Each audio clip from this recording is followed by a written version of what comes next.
దా దా ఆగు ఆగు ఆగు తాగు తాగు తాగా తాగు తాగు. ఒరే నువ్వు దాన్ని అక్కడి నుంచి తీసుకొచ్చావు కానీ నీళ్ళు తాగించలేవురా. తాగుతూ తాగరా నువ్వు. ఒరే తాగదరా అది నువ్వు ఎంత తాగమ్మా తాగు తాగు. ఎంత తాగమన్నా తాగదరా. దానికి దాహం అనిపించాలి, అది తాగాలి. అంతేగాని నువ్వు ఎప్పుడు పడితే అప్పుడు తీసుకొచ్చి నీళ్ళు తాగు అంటే అది అలా తాగుతుందిరా. తాగా తాగుతూ తాగా. తాగదా. దానికి మనసులో అనిపించాలి, అప్పుడు దానికి అది తాగుతుంది బలవంతంగా. ఇప్పుడు నువ్వు తాగమంటే ఎలా తాగుతుంది? సర్లే కానీ ఇప్పుడు ఇచ్చుడు. ఈ భూమి మీద బుద్ధి, జ్ఞానం, వివేకం, ఆలోచన, ఏది మంచి ఏది చెడు సమస్తము తెలిసిన వ్యక్తి మనిషి. బుద్ధి జ్ఞానం వివేకం లేనిది జంతువు. అలాంటిది బుద్ధి జ్ఞానం లేని ఒక జంతువుని బుద్ధి జ్ఞానం ఉన్న మనిషి బలవంతంగా నీరు తాగించలేం. గుర్రాన్నైనా మరి ఏ జంతువునైనా మనం బలవంతంగా నీరు తాగించలేం. ఒక జంతువునే నీరు తాగించలేం మనం బలవంతంగా, బుద్ధి జ్ఞానం లేని జంతువుని. అలాంటిది బుద్ధి జ్ఞానం ఉన్న ఒక మనిషిని మాయ మాటలు చెప్పి బలవంతంగా మతం ఎలా మారుస్తాము? ఎప్పుడైనా ఆలోచించాలి. జ్ఞానం ఉన్నవారు ఆలోచిస్తారు.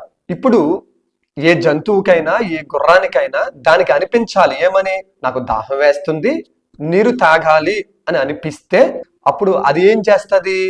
నీటి కుండ దగ్గరికి వెళ్ళి నీరు తాగుతుంది. అలాగే మనిషిలో కూడా సత్యమన్న దాహము పుట్టాలి. అప్పుడు వాడు సత్యాన్ని తెలుసుకుంటాడు.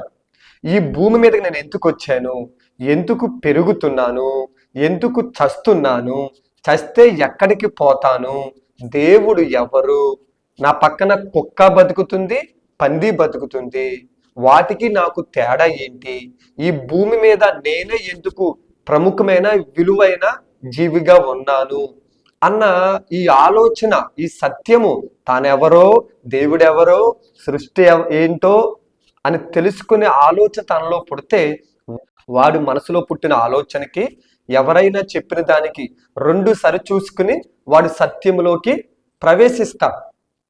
అంతేగాని ఈ మధ్యన కొంతమంది మత ఉన్మాదంతో నిండిపోయి మతాల మధ్య చిచ్చు పెట్టిన వాళ్ళు ఉన్నారు. నా దృష్టిలో మత ఉన్మాది ఎవరంటే పని పాట లేనోడే మత ఉన్మాది. వాడు వచ్చి అంటాడు ఈ క్రైస్తవులు ఇంకొంతమంది మతం మార్చేస్తున్నారు అంటారు.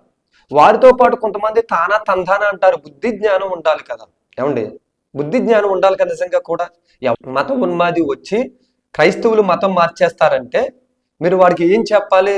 ఒరే బుద్ధి జ్ఞానం లేనోడా, బుద్ధి జ్ఞానం లేని ఒక గుర్రాన్ని ఒక జంతువుని మనిషిగా మనం బలవంతంగా నీరు తాగించలేము.